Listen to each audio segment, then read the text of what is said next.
প্রধানমন্ত্রীর মেয়াদের বিষয়ে একটা ঐকমত্য ছিল যে প্রধানমন্ত্রীর মেয়াদটা সীমিত করা প্রয়োজন। আমাদের যে বর্তমান ব্যবস্থা আছে সেই ব্যবস্থা থেকে আমাদের পরিবর্তন করার প্রয়োজন, মেয়াদটা সীমিত করার প্রয়োজন। এবং আরেকটা ঐকমত্যও ছিল যে সেটা 2 বার বা 2 মেয়াদ সেইভাবেই হয়তো সীমিত হবে, কিন্তু 2 বার হবে না 2 মেয়াদ হবে সেটা নিয়ে আলোচনা চলছিল। এরপর একটা প্রস্তাব আসলো যে সর্বোচ্চ একজন ব্যক্তি কত বছর বা কত সময় প্রধানমন্ত্রী থাকতে পারবে সেটা নির্ধারণ করলে হয়তো ভালো হবে।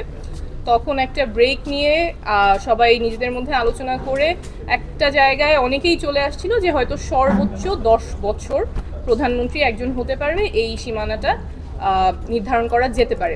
আমাদের ন্যাশনাল সিটিজেন পার্টির পক্ষ থেকে আমাদের প্রস্তাবনা ছিল যে একজন ব্যক্তি 2 বার শপথ নিতে পারবে, এই জায়গায় আমরা সীমা নির্ধারণ করার কথা বলেছিলাম। কিন্তু যদি ঐকমত্যের স্বার্থে সবাই সর্বোচ্চ 10 বছর বলে বা সময় নির্ধারণের ক্ষেত্রে আমাদের সেটা ফ্লেক্সিবল থাকবে। কিন্তু এরপরে আলোচনা আসলো যে আসলে প্রধানমন্ত্রীর মেয়াদ যদি সীমিত করতে হয় তাহলে তার পাশাপাশি আপার হাউস পিআর এবং এনসিসি এইগুলো আলোচনা করতে হবে।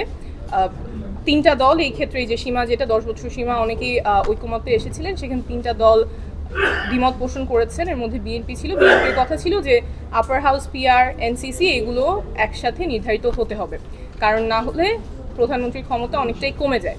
তো এই ক্ষেত্রে আমাদের পজিশন হচ্ছে যে এনসিসি বা সাংবিধানিক পদগুলোতে নিয়োগের ক্ষেত্রে আমরা তো সবসময়ই চাইবো যে নির্বাচন কমিশনের মতো কোনো প্রতিষ্ঠান পক্ষপাতমূলক আচরণ করবে না, তাদের নিয়োগটা হবে একদম নিরপেক্ষভাবে। তো সেই ক্ষেত্রে আসলে যেই সাংবিধানিক প্রতিষ্ঠানগুলো প্রধানমন্ত্রী বা এক্সিকিউটিভকে অ্যাকাউন্টেবল করার কথা, তাদের নিয়োগের ক্ষেত্রে তো প্রধানমন্ত্রীর যদি হাত না থাকে সেক্ষেত্রে ক্ষমতাটা কমে না, বরং ওই জায়গার ওই জুরিসডিকশনটা থাকারই কথা না। কারণ যেই প্রতিষ্ঠানগুলো এক্সিকিউটিভকে অ্যাকাউন্টেবল করবে, এক্সিকিউটিভ ক্যানট দেন রিক্রুট।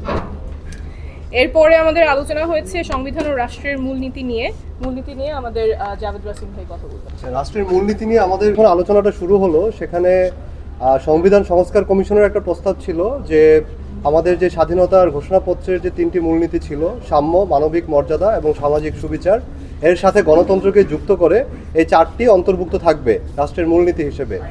কিন্তু পরবর্তীতে আবার একই সাথে ঐকমত্য কমিশনের একটা সুপারিশ ছিল এই 4টি মূলনীতি যুক্ত থাকবে। তো এটা নিয়ে রাজনৈতিক দলগুলোর মধ্যে একটা মতানৈক্য দেখা গেল যে এটা কি 72-এর যে 4টি মূলনীতি বা এখনকার এক্সিস্টিং 4টি মূলনীতির সাথে যুক্ত থাকবে নাকি এটি বাদ দিয়ে যুক্ত থাকবে। এই নিয়ে যখন আলোচনা উঠলো আমাদের পক্ষ থেকে আমরা স্পষ্টভাবে জানিয়েছি যে 72-এর মুজিববাদী মূলনীতি আমরা রাখার পক্ষে না, এই 4টি মূলনীতি বাদ দিতে হবে। এটি বাদ দিয়ে তার পরবর্তীতে এই 4টি মূলনীতি রাখার ব্যাপারে আমাদের কোনো আপত্তি নেই।